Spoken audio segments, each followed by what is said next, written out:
More is not more. More discipline isn't more. More structure isn't always more. The question is, how can I extract as much as I can from you, get every penny's worth? So we're actually looking at a person and the value of their time and extraction from them. How can I get the most out of you? What if the question was more regenerative in nature? So instead of asking how much I can get, I'm asking, where do I have abundance in my life, in my resources, in my energy, in my time? What do I have in abundance that I can offer so that it is better off because I've been here? So if you have been living in a super regimented, disciplined, go mode, that is probably feeling really confining to you because it's so structured. You really don't have freedom within the structure. It is a both and. The structure is the masculine, the freedom and the creativity and the flourishing within it is the feminine. If we have too much feminine or too much creativity, we flake out. Too much masculine, we burn out. We need both always. It's New Year's Eve day. I'm in my cozies, and I thought, what better way to start the new year but to share a few, what I'm going to call atypical New Year's advice pieces, tidbits. I don't know how many. I haven't counted them yet. We can count them up at the end, or if you'd like to tally the tidbits as we go, we can do that. This year's been an interesting year for me. I feel like it's probably been an interesting year for a lot of you too. It's been in the stars. A lot of change, a lot of transition, a lot of shedding, a lot of breaking down of systems and things, and stepping into new, really stepping into new in this new year. And it's easy to look back and go like, what are my wisest lessons that I can offer you? And I don't have this all figured out. Newsflash, I don't have this all figured out.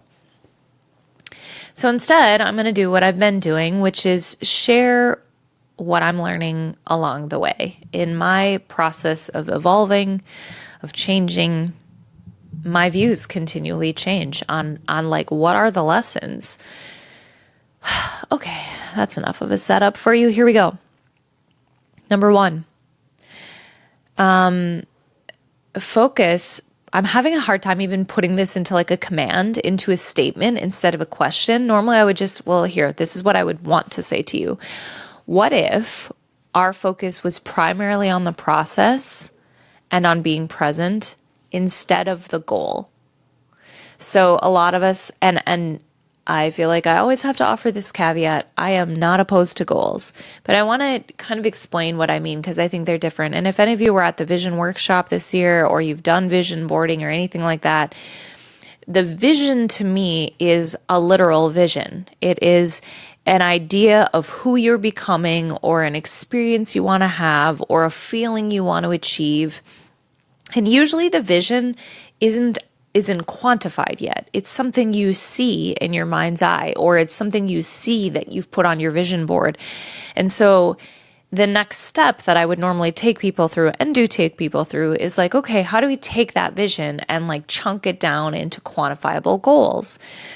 Except that I have this gritty little relationship with goals because coming from like a fast-paced, high-demand working environment in previous years, and I know many of you are in that, sometimes the aspiration towards a goal is relentless, and the goalpost keeps moving. Like, I feel like it's a fleeting moment that we hit the goal, and then we're like, okay, now what? And so we've been so ingrained and so trained to like put this stake in the ground to like look at the goalpost down the end of the field and chase after it. And while we're looking ahead, my experience I can speak from is that I am not present. I'm not where my feet are. My mind is already at the goalpost and I'm already down there. So how can I be truly present and living in the moment? And I would argue that being process oriented versus goal oriented is a feminine approach, and it doesn't need to be versus. It should be both. This is a both and, not an either or, but I want to focus in this moment on the feminine approach, which is process orientation. So what do I mean by that? So let's just say for me, part of my vision, I'm not even going to call it a goal, part of my vision for 2025 is to continue to grow the breadth of my community and my friendships, my relationships, and grow the depth of them so that I have like that I'm like doing what I can to do. It's not only on me, but doing what I can do to like build a village, build a community of meaning. Now, that's very different than like, I want to go on 52 lunch dates this year, right? The intention is to build meaningful, deep relationships and more of them. I don't have a specific number in mind, and today I don't have a really specific pathway in mind, but I know that that's in my heart. That's intuitively what I know I need.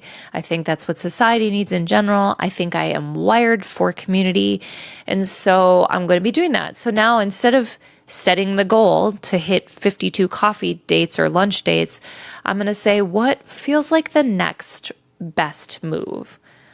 Well, maybe it's like a weekly dinner night with just like open to women in my area, or men. I don't know, but I haven't spent time with this yet, but I'm going to spend time with it and then do that thing. And along with doing the thing or being the person that does the thing, I want to like show up as full and as present as I can be. Now, so in my words, I might say I want to show up as my best self. Well, my best self doesn't mean like the most pretty, particular, well put together self. It means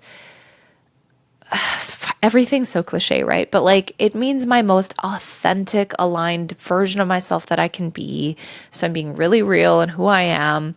I'm also doing what I can do to show up lit up. Like, I don't want to show up always as like a down whatever, like we want to be encouraging when we can be, and when we're going through hard things, be real about that so that we can give and receive as nature does. So the point being, like, I set an intention, I do the next thing, and when I do the thing, I do it to the best of my ability, to the fullest, like whatever's in my mind's eye. I'm going to give it my full heart is kind of the best way I can put that. And then after that's done, I take stock and I go, how'd that go? How does that feel? How did that feel to other people? That was great. Let's do it again next week. Or maybe next month we should do an outing. I don't know. I'm just using this as one example. So what does it look like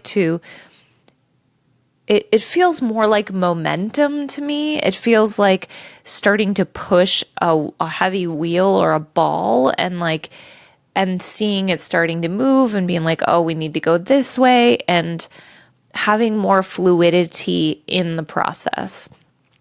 And I think that allows you to be more present versus, okay, well, I checked one dinner night off the week. Now let me get 51 more.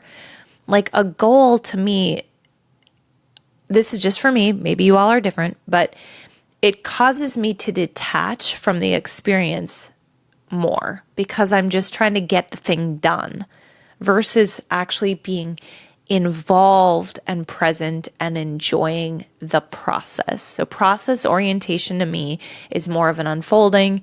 It allows more room for intuitive movement and flexibility and guidance. It allows more room for spontaneity than just a specific, like, really structured goal. Again, maybe atypical New Year's advice, but there'll be some caveats to this coming. Number two, the question that I will pose to you is, how do we make the soil as fertile as we can versus how can we squeeze as much juice as humanly possible out of each lemon? Let me say this differently, because that feels kind of confusing to start that way. I've been reflecting a lot. I'm actually reading a book right now. Someday I would love to have this author on. If you know her, know how to get a hold of her. Regenerative Business is the name of the book I'm reading right now. And I have been thinking about and talking about, if you've been listening to the podcast episodes, about what does it mean to work differently. And so I think that there's a constant temptation in business particularly, but I think it like filters into all of our life, to ask how we can maximize a thing, a person, or a system, or a situation, and how we can create efficiencies. Why? I mean, like I'm a maximizer in the Strengths Finder personality inventory. So like personality inventories are aimed at two things, right? On the plus side, to me, they're aimed at finding somebody's unique abilities and talents, and when they're functioning in them, that feels really good for that individual. On the other side of it, which I think we can manipulate as employers or leaders or team members, we could be looking at that person as a commodity or as an object, and we're saying, well, how can I maximize you? How can I get the most? The question is, how can I extract as much as I can from you, in get every penny's worth? So we're actually looking at a person and the value of their time and extraction from them. How can I get the most out of you for the littlest amount of input is the question. That's maximizing, and that's creating efficiency. And that's the way that our system and our society has been built. That's not all bad. That is not a whole perspective. And I think we are much more than objects as humans. And so the question I would like to ask is, instead of how can I get the most from somebody, what if the question was more regenerative in nature? So I'm asking, if I'm, as I'm building my businesses and my opportunities, I'm going to challenge myself, because I know I will not be perfect at this, but to ask the question, how can I create such a rich environment? How can I make the soil here so fertile that everything flourishes, that it can't help but flourish? So instead of asking how much I can get, I'm asking, where do I have abundance in my life, in my resources, in my energy, in my time? What do I have in abundance that I can offer to this situation, to earth, to relationships, so that it is better off because I've been here? Not that, what can I take from it? And I know this might ruffle some feathers, and frankly, I hope it does, because I think we need to turn that script around. I do believe that as we do that, everybody gets what they wanted to begin with, which is thrive. We want to thrive. It's a thriving environment, but we're I think oftentimes approaching it kind of backwards, upside down, with a view of extraction. How can I get the most out of it? How can I juice this lemon for everything it's worth? Here's 20 lemons on this tree. How can I get the most juice out of each lemon? Squeeze, squeeze, squeeze, squeeze, squeeze, so I can get more. Let's just squeeze it harder. Let's just pulverize this lemon to get everything we can out of it. Instead of being like, how could I nourish this soil? What could I do to give to this tree so that it is the most flourishing tree that it could possibly be? And then maybe I don't have to squeeze every lemon to death. And maybe it offers more to me than I could know what to do with it. And so then we get to look at the abundance that comes from it and do something with the overflow. Yeah, I'm saying it. If you didn't catch it already, there was an ad at the beginning of this episode that I am kicking up real estate again. And there's a few things that have kept me from doing it sooner, mainly that I just needed this break that I've had over the last 6 months, and it's sort of come to life again. One of the most exciting things to me about that vehicle is that the opportunity to build a business where I get to explore, and I'm going to say test, these ideals. And I get to do this with clients. How can I work with clients, whether it's coaching or keynote speaking or real estate clients?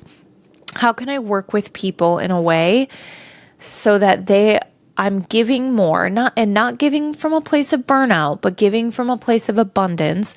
How can I leave them better off than when they first met me?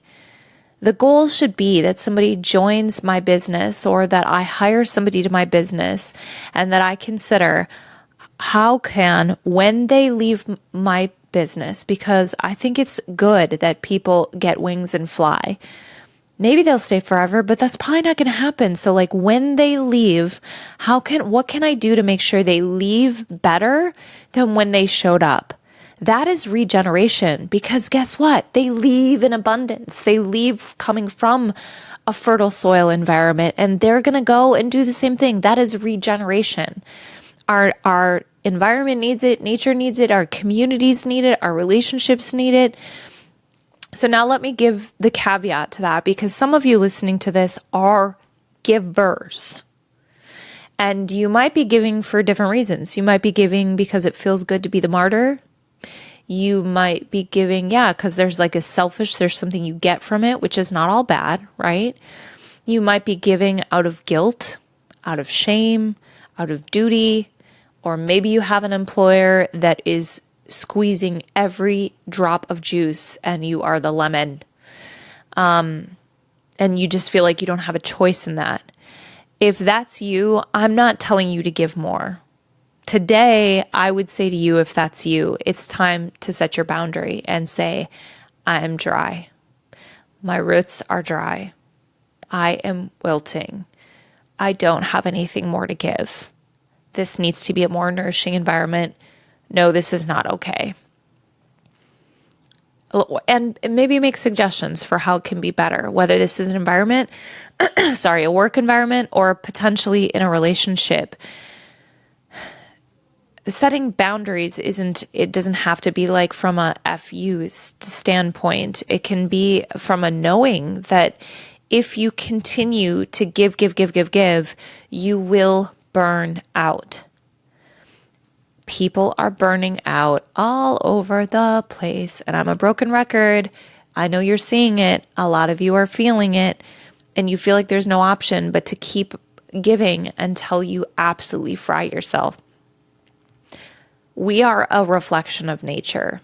Nature is burning out because of how much we are extracting. Nature is giving, and we're taking more than nature can give. People are giving in relationships, they're giving in the workplace, and we're extracting more than people can sustainably give. So sustainability is sort of the next level, right? It's like, well, rather than me take more that they can give, how about I take the same amount that they can give? So it'll be just like a 1-for-1. That's what sustainability means.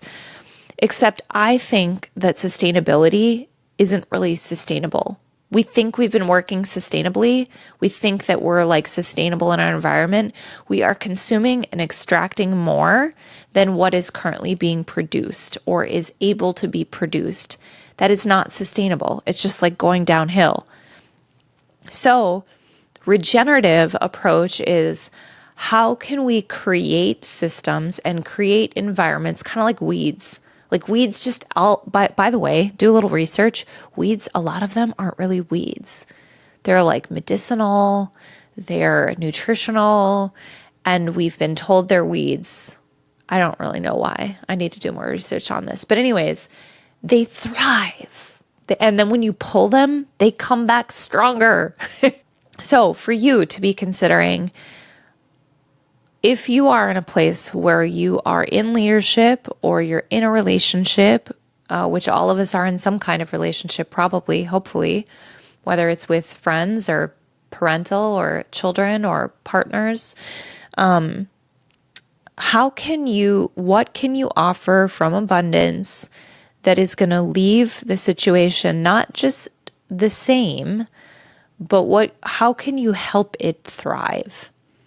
How can we create regenerative relationships and businesses that leave whatever the situation is better off than we found it? A simple example, this is going to be a real challenge to me, I think, for 2025. I have a confession to make. When my kids were little, and we'd go to Target, some of you are going to like hate me for this. Not really, but I didn't always return the cart to the shopping cart corral because I would have like a tantrum child that's 2.5 throwing a tantrum and a baby that just like pooped everywhere. And I was like, I can't close these car doors and let them scream and let crap run out the side of the onesie. Like, I'm not putting the cart back. I'm getting in my car and I'm going to be thankful for the person that's putting the cart back for me, because just today I can't, right? But these days I can. And like, what if every time I went to the grocery store, I was like, how can I leave this place better than when I found it? This is not a new concept. This is like surface level to me, right? It's very practical things. But think about that on an energetic, emotional, societal, systemic level. What are the systems I can create? How can I nourish my employees? How can I nourish clients' relationships so that everything is better off than when I found it? And maybe that will be like a little bit of the pay it forward. So that's another thought for the new year that may be a little atypical. Okay. This feels like a bit of a caveat to me towards the first point that I said about process orientation versus goal orientation. It's tangential, sort of. So number 4, I think it's number 4 for numbering them. Structure can create freedom or a prison. I know. They're opposites.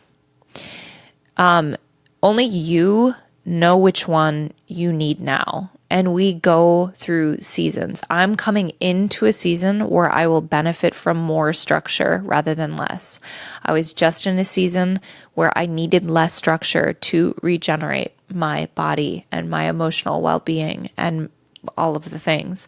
And so when we lack structure, if you don't have enough of it, all of your creativity and your good intention doesn't have a contained space to flourish in. So we often need that structure. It's like paint a painting. Well, where? Just paint a painting. Well, here's a canvas. Oh, within these parameters, there's my structure. Got it. Like paint a painting. Where? On that wall. We want a mural. Okay, on that wall, there's my parameters. There's my boundary. There's my foundation. That structure creates freedom for the creativity and the intention and the movement to move, right? So if we don't have structure in our days, if we don't have habits that we're building, we often also feel a lack, like the freedom isn't really free. Does that make sense? Like it needs structure to actually feel free, which is sort of counterintuitive, but I think you know what I mean by that, right? Think like a bowling lane. What if like a bowling alley didn't have gutters?